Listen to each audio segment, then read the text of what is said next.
അസ്സലാമു അലൈക്കും വറഹ്മത്തുള്ളാഹി വബറകാതുഹു.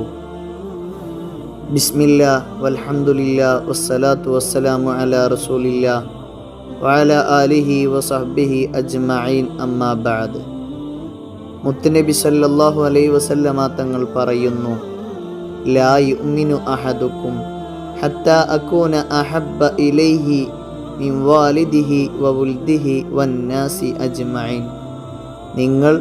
നിങ്ങളുടെ മാതാപിതാക്കളേക്കാൾ, നിങ്ങളുടെ മക്കളേക്കാൾ, മറ്റു ജനങ്ങളെക്കാൾ എന്നെ ഇഷ്ടപ്പെടുന്നത് വരെ നിങ്ങളിൽ ഒരാളും പൂർണ്ണ സത്യവിശ്വാസി ആവുകയില്ല. ഈ ഹദീസിൽ നിന്നും നമുക്ക് മനസ്സിലാകുന്നത്, നാം ഹബീബായ തങ്ങളെ അതിരറ്റം സ്നേഹിക്കണം. അവിടുന്ന് പറഞ്ഞ കാര്യങ്ങളെല്ലാം പിന്തുടരണം. സുന്നത്തുകളെല്ലാം ജീവിതത്തിൽ മുറുകെ പിടിക്കണം. എല്ലാത്തിനേക്കാൾ നമ്മുടെ ഹൃദയത്തിൽ പുന്നാര ഹബീബിനെ മാത്രമായി നാം സ്നേഹിക്കണം. എന്നാലേ നാം വിജയികളുടെ കൂട്ടത്തിൽ ഉൾപ്പെടുകയുള്ളൂ. അള്ളാഹു നമ്മെ എല്ലാവരെയും വിജയിച്ച സജ്ജനങ്ങളിൽ അള്ളാഹു നമ്മെ ഉൾപ്പെടുത്തട്ടെ. ആമീൻ.